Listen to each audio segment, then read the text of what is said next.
Disrupting Japan, Episode 96. Disrupting Japan is sponsored by Wall & Case. If you've ever tried to hire staff in Japan, you know how crazy it can be. I mean, there are over 3,000 recruiting firms here, and they're all telling you pretty much the same thing. Well, the guys at Wall & Case are different. When you're coming into Japan, they'll sit down and work out a long-term hiring strategy with you. Is it best to start with a country manager? Or perhaps a head of partner sales. Maybe the first step is really a community manager. Now, I've known the team at Wall & Case for a long time, and they've worked with a lot of the companies that have been on this show and with some of the world's biggest brands as well. So if you're hiring in Japan, you really should talk to Wall & Case. Welcome to Disrupting Japan.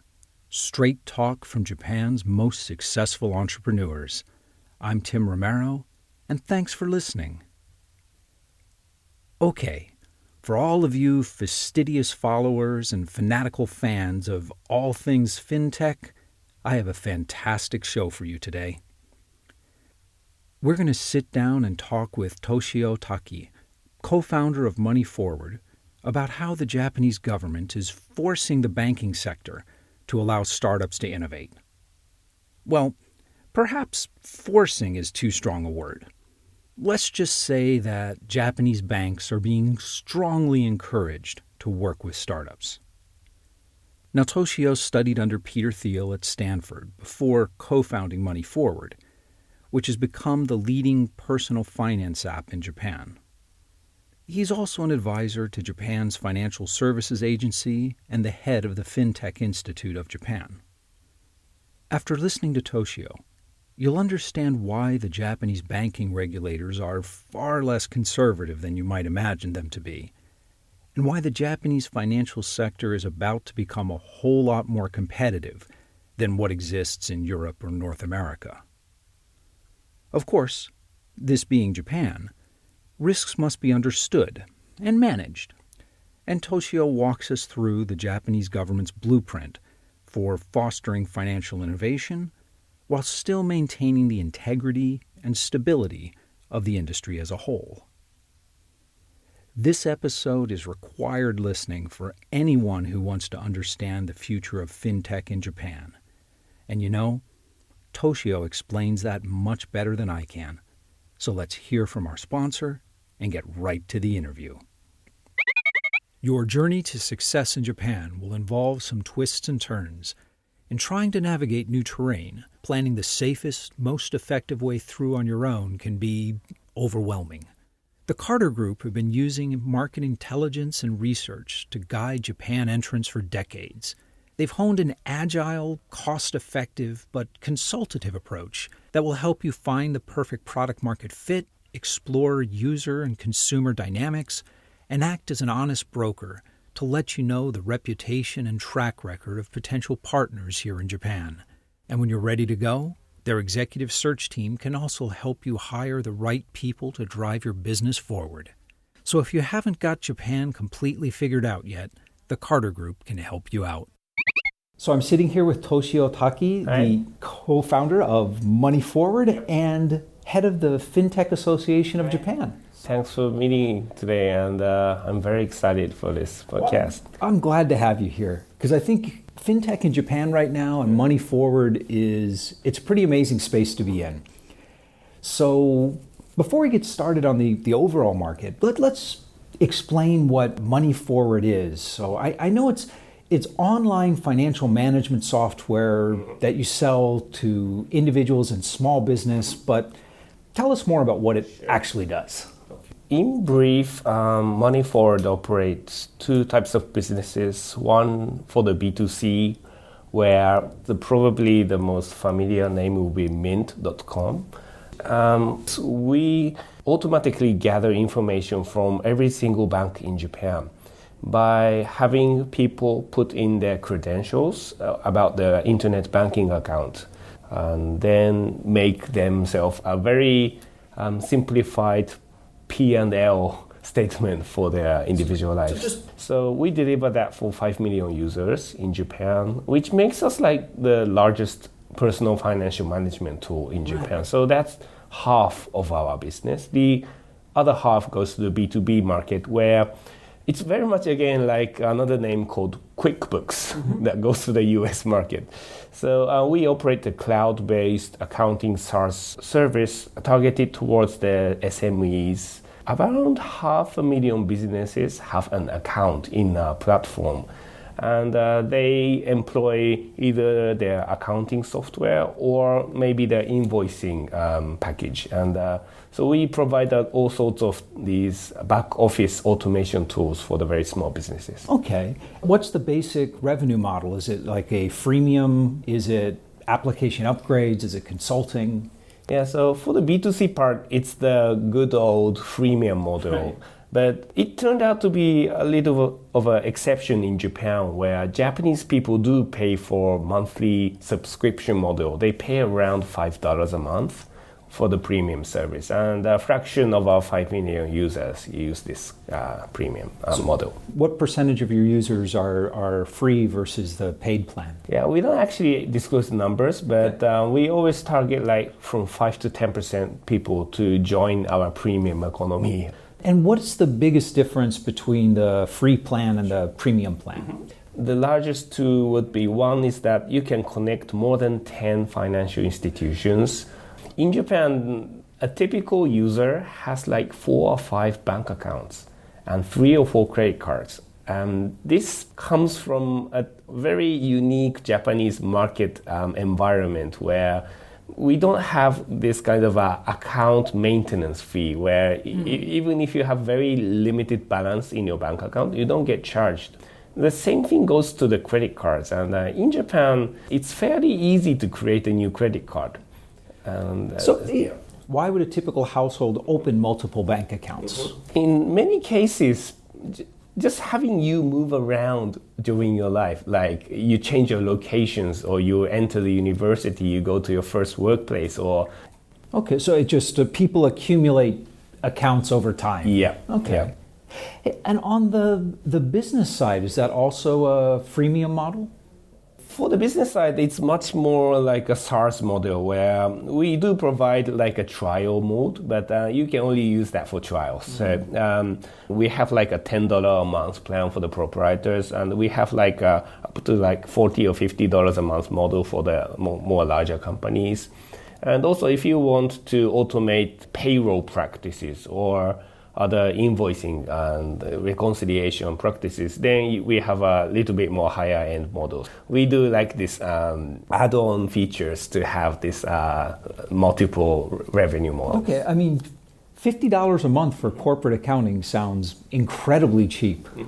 So what attracted you to MoneyForward, and how did you and Tsuji-san hook up? Initially, I was looking for some members to potentially build a new company, and was asking all of my friends whether they know a person who both understands the internet and the financial industry, because I wanted to do something inside the financial industry in a very internet-driven context. Did you know what you wanted to build? I mean, you said you knew you wanted to do something in FinTech, but did you know you wanted to build kind of Mint for Japan, or...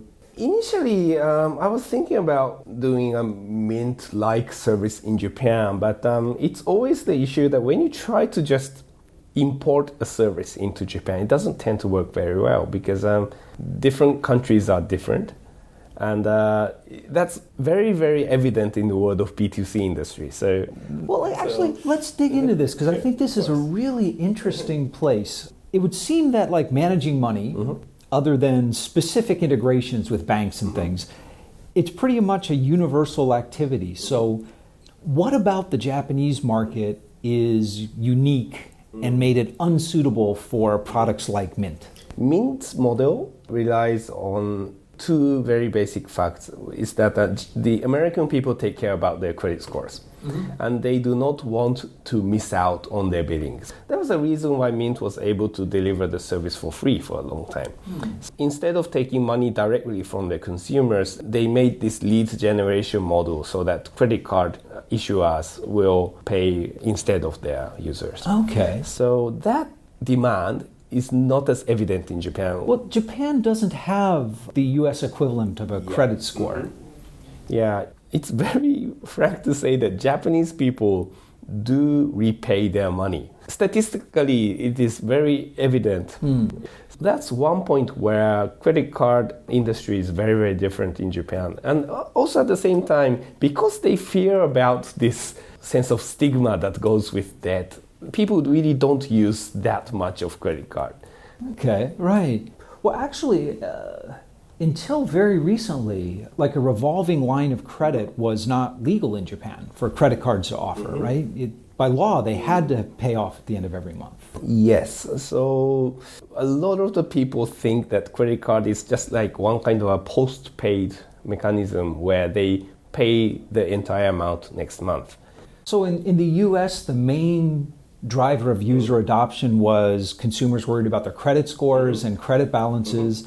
And in Japan, what was it? Was it the access to multiple accounts? What was the main driver? I think people are much more viewing us as a service that they could actually buy financial safety. Being able to look at your financial numbers was like an option that was never available. In Japan, women control most of the household finance. In your customer acquisition strategy, did you do anything to specifically target women and housewives? That was like the hypothesis we had when we entered the market, but it kind of proved wrong. Really? So if you look at a typical manga in Japan, like Doraemon, Nobita's mom, at the end of the month is always sobering about how the household's deficit is so large. But in recent years, contrary to that image, a lot of the male population take care about their money. It used to be maybe the wives who took care of that money, but the methodology of doing that became so complex when you have multiple bank accounts and when you have credit cards. It makes things very, very complicated so that you don't really have this single picture about what's going on with their money. And then comes this PFM automated world where you just connect those information, then you just spend like 3 or 5 minutes per month. So you didn't see, there was no particular adoption among women rather than men? So actually we had higher penetration among men. And Yeah, sure. do you think that is because without this kind of automation, household finances does take a lot of time every month? And using these automation tools, it makes it more possible? That's a kind of a more beautiful way to acknowledge our service. But I think we were founded by 8 co-founders. All of them were male. And we wanted a service that we wanted to use. So if you look at other PFM services in Japan, there are some that are much more targeted towards the Japanese housewives. In many of those softwares, there is a much more stronger emphasis on manual inputting of daily accounts. People really want to take photos of the receipts that they receive, and they really want to enter manually about how many yen they spent at Starbucks, who they met at Starbucks, and in some cases, if they had a fun time or not fun time. The personal finance apps that are targeting housewives are more about diaries, Yes. and they've kind of missing their mission, it sounds like. Yeah, so it's a financial management tool is also a life log. If you want to make that life log colorful, then people are very much free to enter much more private information. Okay. But for us, we thought automation was much more important. I think I see what you mean about coming at that from a more masculine point of view. Yes. At least within the Japanese market. The other side of the business, small, medium enterprise accounting systems. Sure. So on the consumer side, you were walking into a new market that was just opening up. But on the business side, there's lots and lots of accounting packages in Japan. What did you do that was different there? How did you kind of get a leg into that business? Initially, our service was targeted towards the proprietors who owned very small businesses.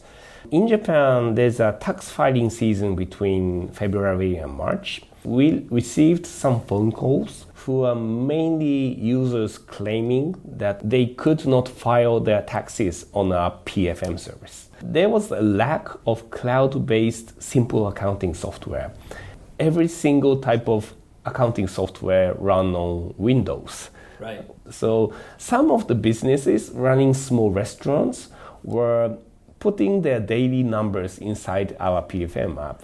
A PFM service definitely is not like a double entry accounting software. So we needed to change that if we wanted to serve those populations. Oh, okay. So it wasn't so much that you targeted the market, just your users were using it that way anyway. Yeah. So we always discover a market from the claims of the users. The way to figure out what really drives customer value.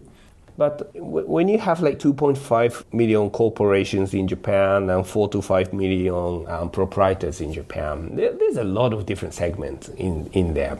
We basically, together with Free, are still like 3 or 4% of the entire market. I think the industry as a whole is moving to the cloud, and even like there's companies like ASAS, which are traditional accounting companies that are moving to the cloud as well. I think for the first couple of years, the fact that you are cloud-based and browser-based and easy to use is enough to generate attention and user growth. But going forward, even the traditional companies are going to be browser-based. So there's a very famous research at Oxford where they labeled every single type of work in the US that could be automated. And like tax accountants were like the number 1 or number 2. They scored really high on how they could be disrupted by automated technologies. But tax accountants are not only the people who type in data and make calculations. I mean, that could be done by computers. Yeah, that's bookkeeping, really. Yeah, but bookkeeping can be very easily turned into automated work. But at the same time, they are consultants. And they've seen a lot of companies which succeeded or failed. Those voices that tax accountants actually can give to us can make our lives much more easier.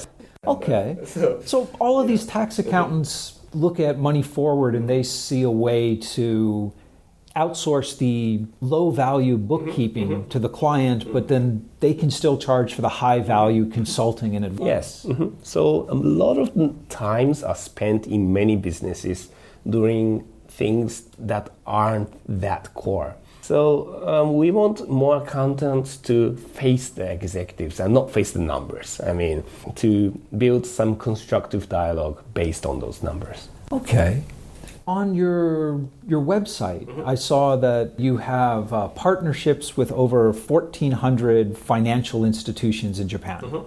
Are those institutions these tax accountants you're talking about, or are they like the banks that you have integrations with? Actually, a lot of the regulatory climate has been turning into favor of us for the last 2 years or so. So last year and this year, the Japanese banking law was amended twice to basically open up APIs for the venture companies to ultimately bring a better financial service to the end client. So we've been creating a lot of this kind of a collaborative atmosphere between venture companies and the banks. I mean, I personally sit on the expert panel inside the Japanese FSA on FinTech, and I also lead some other industry initiatives related to that. But in reality, I mean, MoneyForward is a lot more than just banks. You've got integrations with credit cards and the Japan pension, airline miles, some stock information as well.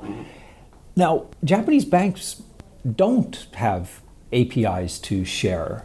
So are you getting the data? Did you have to write sort of screen scraping technology to get this, or are they now opening APIs? So 10 banks have opened up APIs, but this happened within this 15 months or so. Okay. So until then, everything was screen scraped. Actually, we cover like 2,600 financial institutions right now. Of course, some have very similar, packaged internet websites. So that makes us easy to do that. But still, on the engineering side of our business, we gather tons of information. We maintain that large library of scripts that reads the individual financial institutions' internet accounts. So what percentage of these 2,500 institutions have APIs that you can read, and what percentage are still web scraping technology? Yeah, so only 10 banks open up APIs to date. But actually that's the largest number in the world. Like in the US or in like France or in London, the situation where bank has actually opened up APIs for the real accounts, and it's not for the test bed beta mode. That the number is actually significantly high. Really? Because Yes, in the States, I've got a number of accounts in the States, and accounting software can always connect to banks and to like brokerage funds and things. But in many cases, they connect to bank accounts through either screen scraping or having a dedicated server to do that screen scraping. So in many cases, it's not that, the API-based protocol that's available.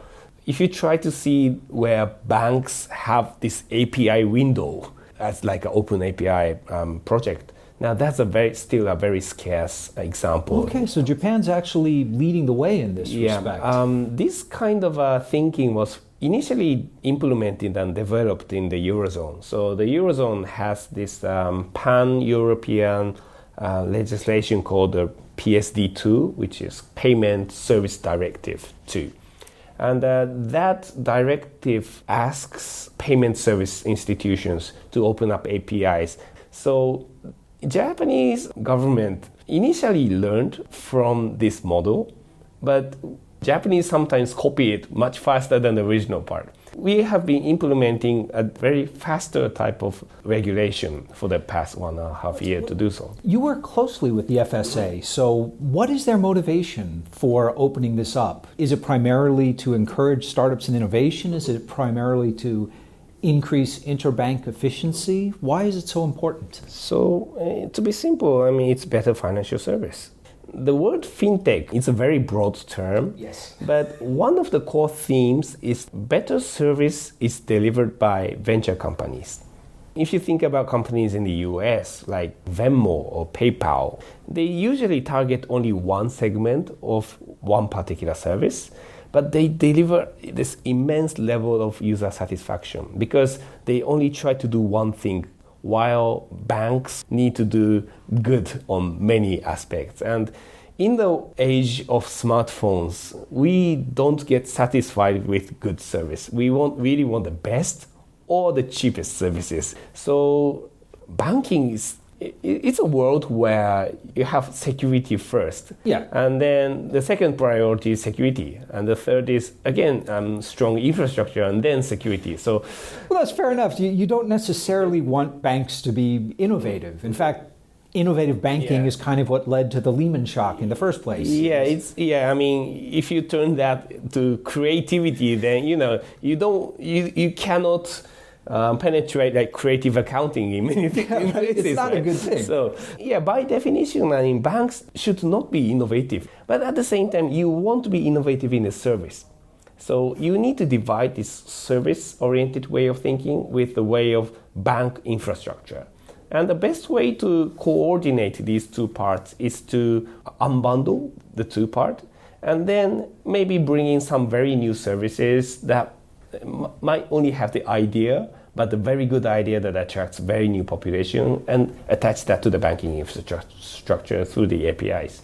Now, is this your idea, or does the FSA actually understand this concept? So it's not my idea. A banking API initiative has been in discussion for like 20 years or so, but the seriousness of this debate only came up like 3 or 4 years ago. I believe it was driven by the PSD2 because PSD2 asked the banks to open up APIs. But at the same time, the venture industry finds these opportunities in a very savvy manner. So we come up with tons of ideas so that we can use banking infrastructure for the good of the consumers. Well, I agree with you totally. It makes perfect sense, and it's a way to have that banks fulfill their mission in society, which requires security and stability, and still open up innovation around the edges. I was just curious whether that's something that the FSA has taken to heart as a matter of policy, or just something that is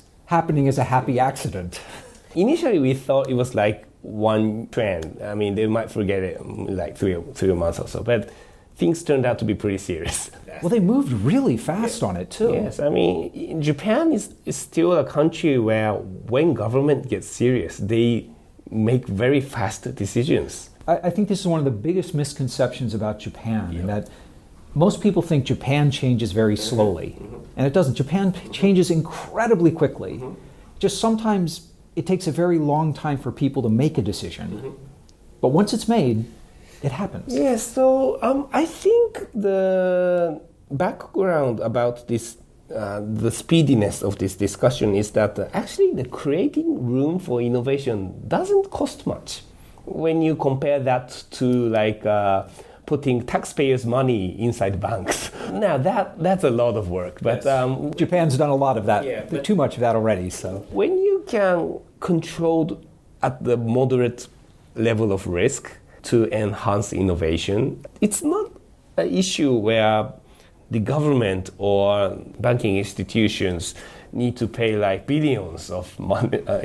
It's much more easier for both the government and the banks to adopt this new room for innovation. I mean, that makes a lot of sense from the government's point of view, because they're looking out for society as a whole. It's wonderful news for the FinTech community in Japan. But are the banks supportive of this as well? In Japan, they are very, very collaborative. Initially, we thought banking API would create a lot of like enemy for the banks. Maybe in like 10 or 20 years' time, where the younger generation don't use cash anymore, and then people will probably start figuring out that it's the banks that provide the best APIs. So that kind of the world might be the world where maybe banks simply get disrupted because you only maybe need just one bank that provides APIs. But the Japanese banks are very open to new innovations, and they were very fast to admit that there were new services that gained a lot of population during these few years. And they also acknowledge very well that software development, even if you want to make the very same thing inside the bank, takes like 3 or 5 times. As a smartphone user by themselves, they acknowledge that difference in the user satisfaction. That's fantastic. So we actually have the government, the FSA, the banks, and the startups all sharing the same vision. That's pretty powerful. Yeah, I believe so. I mean, there are like, small issue about how maybe we can govern the security standards of the small players. And these kind of players who will connect to the banking APIs will be registered to the Japanese FSA from next year. We're trying to make this the minimum standard of how fintech ventures should behave. I mean, we have to maintain that sense of security when you are still trying to access a banking function. So you're head of the FinTech Institute in Japan, so you're seeing a lot of new technologies constantly. In the general media, it's things like Bitcoin and some new apps that are getting a lot of the attention. What are the most important FinTech developments in Japan right now? Is it the opening of these APIs? Is it cryptocurrencies? So, I mean, as one player, we've advocated a lot about APIs. But I think in the 3 or 4 years from now, I always mention the word cashless because we use cash heavily in this industry. And there's a reason to that. I mean, ATM is mostly free in Japan. Actually, the Japanese banknotes only circulate like 6 or 7 times after the Bank of Japan prints the money, and then they receive the money back. I always mention that Japanese banknotes are less smelly. It doesn't circulate that much. There is a rationality in holding cash in many means. But when you think about the developments in like China, where you cannot live without WeChat, that's the world probably that is already available in technological standards. Japan always goes a little faster than in those sense where we've had this mobile phone payment since like 2001 called Osaifu Keitai. And when you go talking with Chinese or Indian entrepreneurs, they always mention that, oh, you guys got that Osaifu Keitai for like 16 years or so. And that's true, but it didn't really penetrate for the long time. Japan did exactly the same thing with iMode. I had email and web browsing on my mobile phone in 99. 99, yeah. But they didn't take it global. Yeah. This total importance comes from having an open architecture, not having high standard to ideas. I mean, you shouldn't set really, really high standards to get into this one platform because you never know what's the next interesting app in the world. So what do you think people should be looking at fintech in Japan? This year, we've seen a lot of peer-to-peer payment apps. To be very correct in legal terms, peer-to-peer payment of cash is illegal unless you are a bank in Japan. So one kind of app, you can actually send money within yourself and you can actually withdraw that money into your own bank account. But you cannot mention that as like I will send you $100. You can only send that with the reasoning, with a receipt that says that you paid on behalf of me that $100, so I will pay back that money. I mean, so I see. It's a legal fiction. Yes. So you have to take the approach that you are paying on behalf of somebody to make a peer-to-peer payment. So do you think that is going to be opened up legally in the future?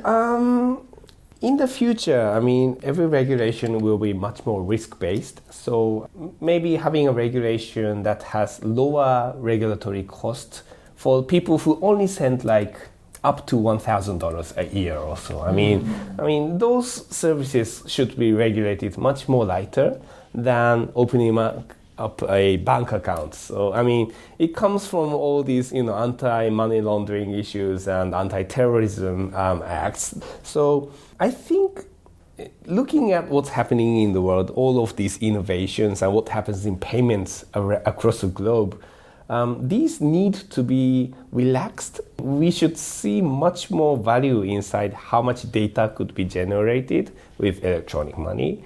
And that creates a new sense of credit to the individual merchants.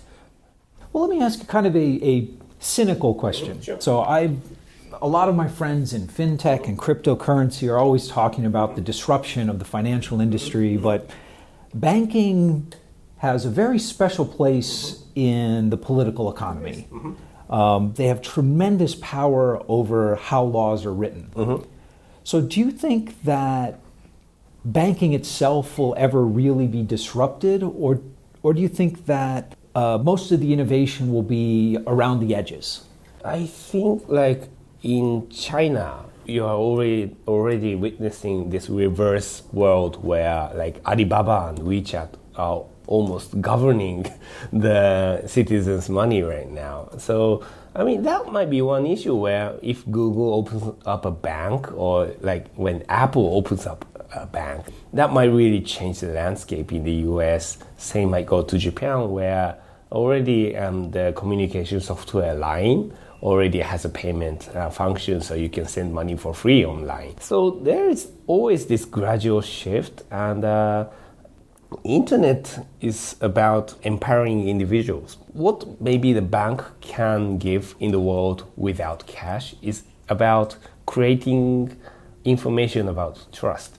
If banks remain as like the best provider of trustable information, then probably they will still own similar like presence inside the economy. But if banks are the not right person to create such information, then probably many things will be or so-called democratize. Or I'd always mention that disruption is a very wrong word for the banking industry. I mean, it's about the shift of how people perceive what trust is, or it's about the shift of how people feel safety about certain products or certain choices. And if people are seeing things differently, then there is this gradual shift inside the economy where trust is much more allocated. Okay. Well, listen, before we wrap up, I want to ask you what I call my magic wand question. And that is, if I gave you a magic wand and I said you could change one thing about Japan, anything at all, the education system, the legal system, the way people think about risk, anything at all to make it better for startups here in Japan, what would you change? The whole notion about why the Japanese economy has been weakly eroding or failing for the last 30 years or so is simply because the Japanese economy is aging, and that's it. If you have a populational pyramid that's reversed, of course the demographic will shift towards the elder society, but what we call the silver democracy. But this silver economy is thought like a bad one. But the best solution is to have a more non-pyramid demographic structure inside the population. So it's more about having maybe faith in delivering more than 2 children during your lifetime. And I think actually we can do that. I mean, what's the demographic problem is something that gets talked about a lot. What can be done to fix that?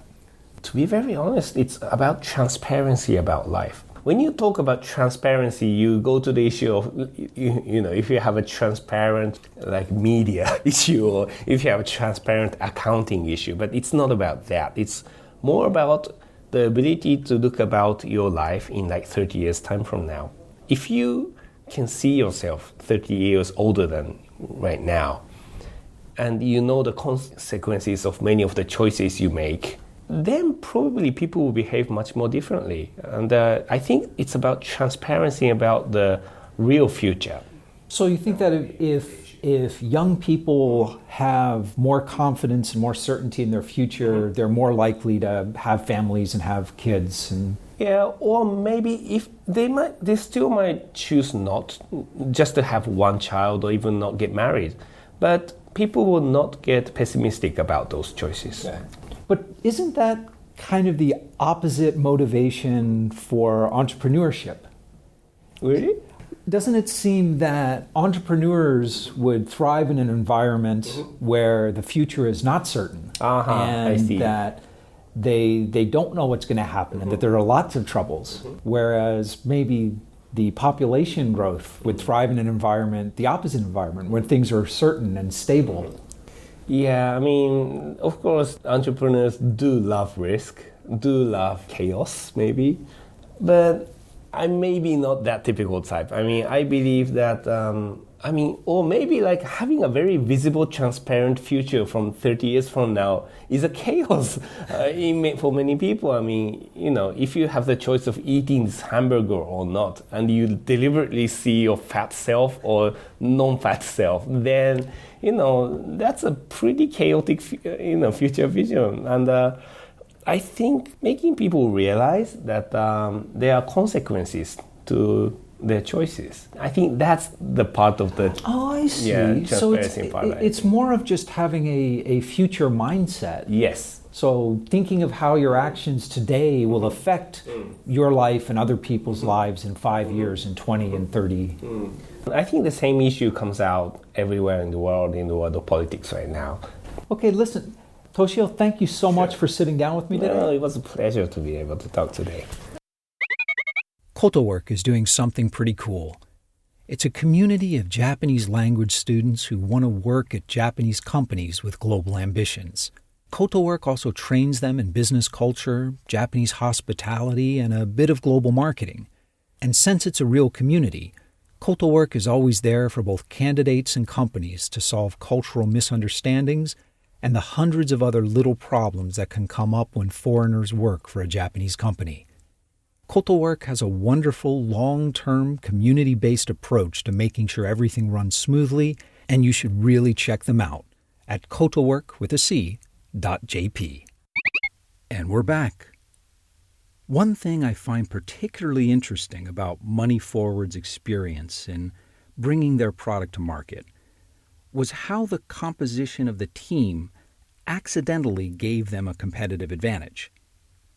While many of their competitors made the perfectly sensible choice to make a personal finance app that was focused on the needs of the women who manage most of the finances in Japan, Toshio and his group of only male co-founders created something that they would want to use.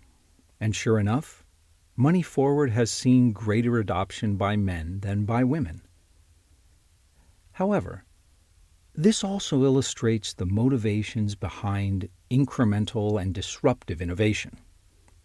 Many of the apps marketed at housewives focus on letting the users perform their current tasks more efficiently. In a sense, these tools provide value by improving existing workflow. MoneyForward, and the other apps like them, focus on the result, understanding your financial balances, and completely throw out the existing workflow to create the simplest path to the desired result. Such tools always feel awkward and incomplete to those used to the old workflow. But, and this is where disruptive innovation comes in, they can deliver the desired result to a whole new class of users. In this case, men and single people who would not have taken the time required to do things the old way, and are happy to start using these new tools. And in the end, the simple, more efficient workflows almost always win. Also, I have to admit I was both surprised and impressed at the speed at which the FSA is moving to open up the Japanese banking sector to innovation. Toshio believes that these innovations will start from the edges of the financial system and eventually disrupt the financial system by building a shell of services around the banks and eventually disintermediating them. From a business strategy point of view, I could certainly see this happening, and Toshio definitely understands the landscape better than I do. However, banking holds a special place in the regulatory and political structure of all countries. The extent of their regulatory capture makes it hard to imagine that any true disruption will be allowed in the near future. Even without a core disruption, however, we are going to be seeing a lot of amazing incremental innovations in the fintech space around the world. And based on the steps the FSA is taking, and the projects that we're already seeing in the pipeline here, it looks like some of the most innovative startups will be coming out of Japan. If you have thoughts about or experience with fintech, Toshio and I would love to hear from you. So come by disruptingjapan.com/show096 and let's talk about it. And when you drop by the site, you'll see all the links and notes that Toshio and I talked about and much, much more in the resources section of the post. Oh, and hey, I know you've been meaning to do this for a while now, but when you get a chance, please leave us an honest review on iTunes. It's really a great way that you can help us get the word out and support the show. But most of all, thanks for listening.